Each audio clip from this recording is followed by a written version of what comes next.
Hello दोस्तों, रोशन academy में आपका स्वागत है। वीडियो सीटेट से संबंधित है। आज हम आप लोग के सामने हिंदी पेडागोजी लेकर के आए हैं। बिल्कुल आपको कॉन्सेप्ट के साथ एग्जाम को देखते हुए बहुत एकदम इम्पोर्टेंट क्वेश्चंस कराया जा रहा है, ताकि आपको अच्छे से एग्ज़ाम में स्कोर आ सके और अच्छे से आप एक बार में क्रैक कर सकें।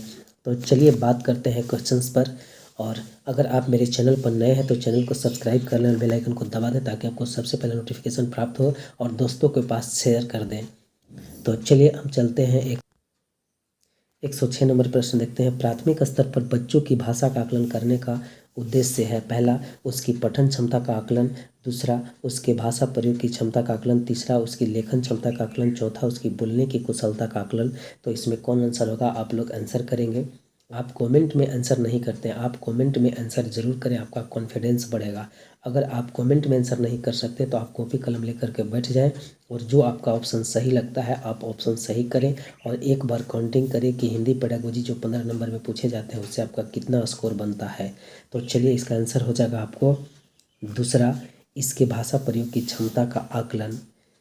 जब भाषा प्रयोग की क्षमता का आकलन करेंगे तो इसके आधार पर सभी बच्चों में क्या होगा कि सीखने और समझने की, अपनी बात कहने और समझाने की क्षमता का आभास होता है। तो चलिए आगे देखते हैं। चलिए 107 नंबर प्रश्न देखेंगे। इसमें से कौन सा भाषा आकलन में सबसे कम प्रभावी तरीका है। पहला, कहानी कहना। दूसरा, कहानी लिखना। तीसरा, घटना वर्णन। चौथा, श्रुत लेख। इसमें कौन सा आंसर होगा। सबसे कम प्रभावी पूछ रहा है तो सबसे कम प्रभावी आंसर का जवाब देना है। तो आप लोग बताएंगे कौन होगा। तो चलिए इसका आंसर 107 के चौथा हो जाएगा, श्रुत लेख। क्योंकि श्रुत लेख में एक व्यक्ति बोलता है और दूसरा व्यक्ति सुनकर उसे लिखता है। यही श्रुत लेख में सुधारने का तरीका है। चलिए आगे देखते हैं। 108 नंबर प्रश्न देखेंगे। आकलन की प्रक्रिया में केवल बच्चे की क्षमताओं का आकलन नहीं होता, बल्कि शिक्षक की शिक्षण प्रक्रिया का भी आकलन होता है। यह विचार पहला पूर्णतः सही है, दूसरा अंशतः सही है, तीसरा पूर्णतः गलत है, चौथा निराधार है। तो इसमें कौन आंसर होगा, आप लोग आंसर करेंगे।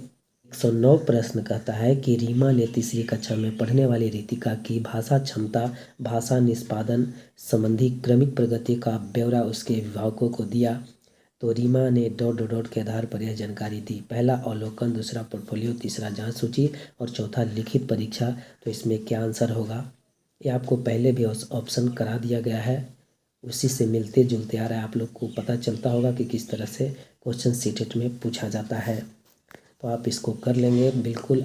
तो आपको 15 में 15 कोई नहीं रोक सकता है, इसलिए आप इसको पूर्ण रूप से करने की कोशिश करें। इस वीडियो को 2 बार देखने, 3 बार देखने की कोशिश करें। और मेरे चैनल पर नए हैं तो चैनल को सब्सक्राइब कर लें और बेल आइकन को दबा दें, ताकि आपको नोटिफिकेशन सबसे पहले प्राप्त हो। तो चलिए इसका आंसर दूसरा हो जाएगा, पोर्टफोलियो। क्योंकि पोर्टफोलियो के माध्यम से ही अभिभावकों को उसके ब्यौरा देने का काम करते हैं, क्योंकि इसमें रिकॉर्ड रखा जाता है। चलिए आगे देखते हैं। 110 नंबर प्रश्न देखेंगे। पहली कक्षा में डॉट डॉट डॉट भी लिखना के अंतर्गत आता है। पहला वाक्य लिखना, दूसरा शब्द लिखना, तीसरा अक्षर बनाना, चौथा चित्र बनाना। आप यहाँ पर देख सकते हैं पहली कक्षा की बात कहा जा रहा है। आप ध्यान से देखेंगे तो इसका आंसर आपको हो जाएगा चौथा, चित्र बनाना।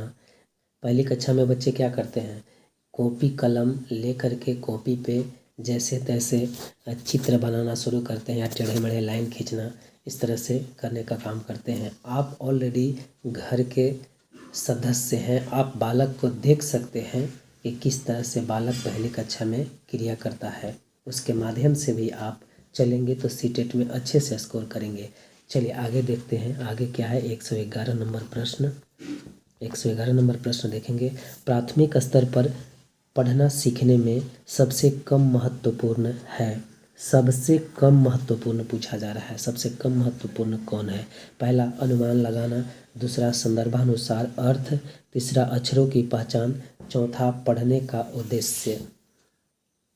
देखिए पढ़ने का उद्देश्य जो होता है ये तो सही है, अर्थ भी सही है ना। अक्षरों की पहचान और अनुमान लगाना इसमें दोनों में से करना है, क्योंकि प्रश्न जो होते हैं सीटेट के तुलनात्मक होते हैं। अब इसमें तुलना कीजिए कि सबसे कम महत्वपूर्ण कौन है। तो 111 के आप लोग आंसर करेंगे। तो चलिए 111 के तीसरा हो जाएगा अक्षरों की पहचान। प्रश्न में क्या कह रहा है, भाषा अर्जन क्षमता किसके साथ संबंधित है। पहला पियाजे, दूसरा चॉम्स्की, तीसरा स्किनर, चौथा ब्रूनर। तो इसमें कौन सा आंसर होगा आप लोग आंसर करेंगे। भाषा अर्जन हमने कई पहले वीडियो में भी बता चुके हैं। आपको देख रहे हैं क्वेश्चंस क्या हो रहा है, रिपीट हो रहा है। इसी तरह से आपको दिसंबर सीटेट में भी देखने को मिलेंगे, रिपीटेड क्वेश्चन होते रहते हैं। 2 4 5 ऐसे प्रश्न होते हैं जो एजेक्टिव जो है से डायरेक्ट एकदम रिपीट होता है, और बाकी जो आपको इस तरह से कॉन्फिडेंस के साथ एकदम कॉन्सेप्ट के साथ बताया जा रहा है, ताकि आप अच्छे से 15 में 15 लाएंगे अगर मेरे चैनल से हैं तो चलिए आप बताएंगे आंसर कौन सा होगा। भाषा अर्जन क्षमता किसके साथ संबंधित है। तो ये हो जाएगा दूसरा आंसर चॉम्स्की के साथ। भाषा विचार से संबंधित कौन है, चॉम्स्की। चॉम्स्की ने जनरेटिव ग्रामर के सिद्धांत का भी प्रतिपादन किया है, और इन्होंने 20वीं सदी में भाषा विज्ञान में सबसे बड़ा योगदान दिया था। 113 प्रश्न देखेंगे, प्राथमिक स्तर पर भाषा सीखने में भाषा संबंधी कौन सा संसाधन सर्वाधिक महत्वपूर्ण है।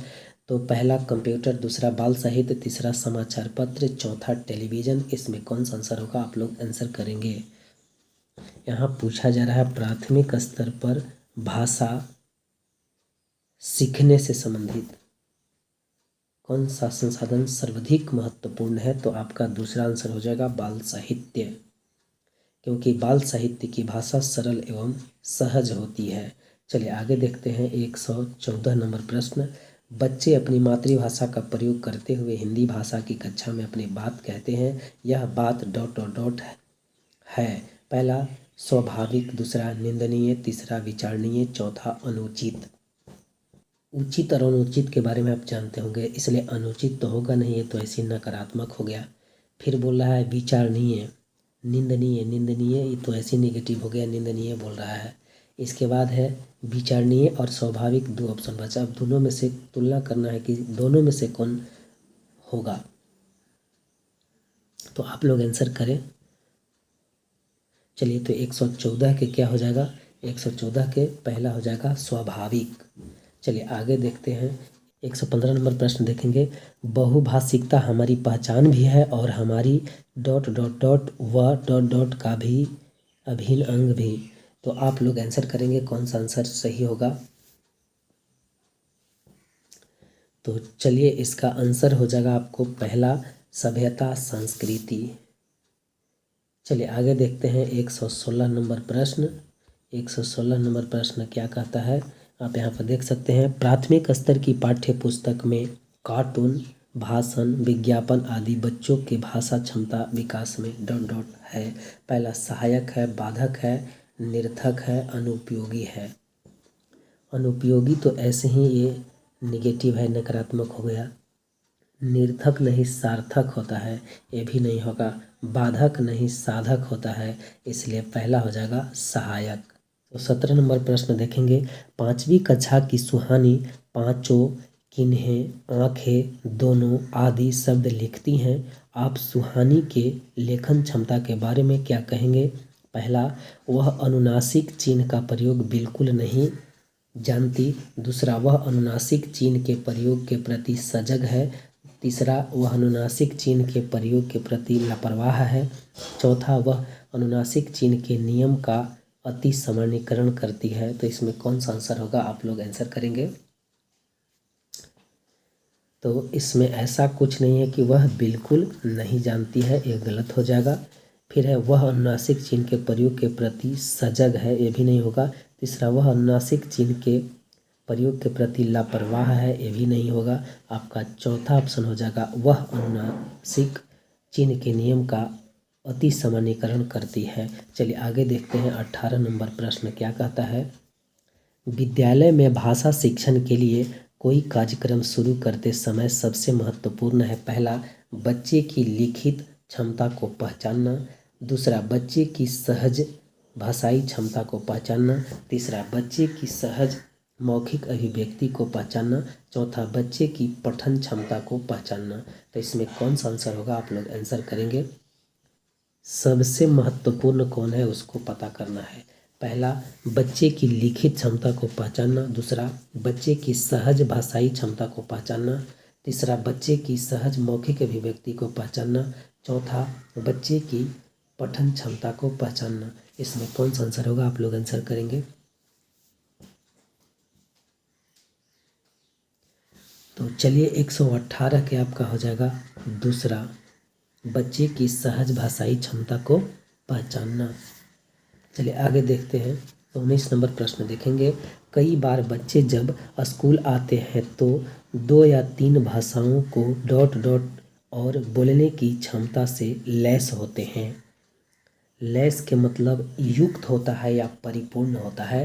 पहला पढ़ने, दूसरा लिखने, तीसरा रटने, चौथा समझने। इसमें कौन सा आंसर होगा, आप लोग आंसर करेंगे।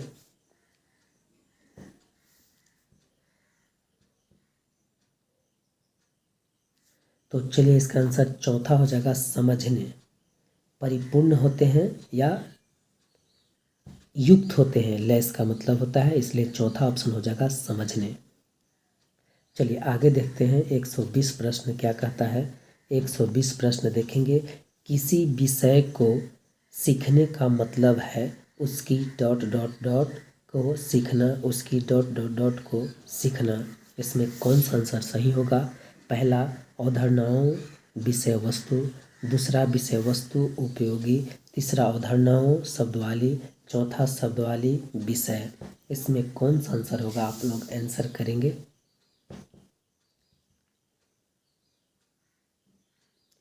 तो चलिए 120 का आंसर तीसरा हो जाएगा, अवधारणाओं शब्दवाली। तो गाइज आज का इतना ही, फिर हम अगले वीडियो में मिलेंगे। तो आप लोग इस वीडियो को शेयर ज़रूर करें और कमेंट में ज़रूर लिखें कि ये वीडियो आपको कैसा लगा। इसके बाद हम और अच्छे से कंटेंट बना करके, जो आपका दिक्कत होता है कि इस तरह से ना ऐसे होना चाहिए वीडियो, आप जब कमेंट में लिखेंगे तब तो हम अच्छे से बना करके, आप लोग वीडियो में ज़रूर कमेंट करें कि आपको ये वीडियो कैसा लगा। तो आज का इतना ही गाइज, फिर हम अगले वीडियो में मिलेंगे। इस वीडियो को देखने के लिए धन्यवाद। जय हिंद, जय भारत।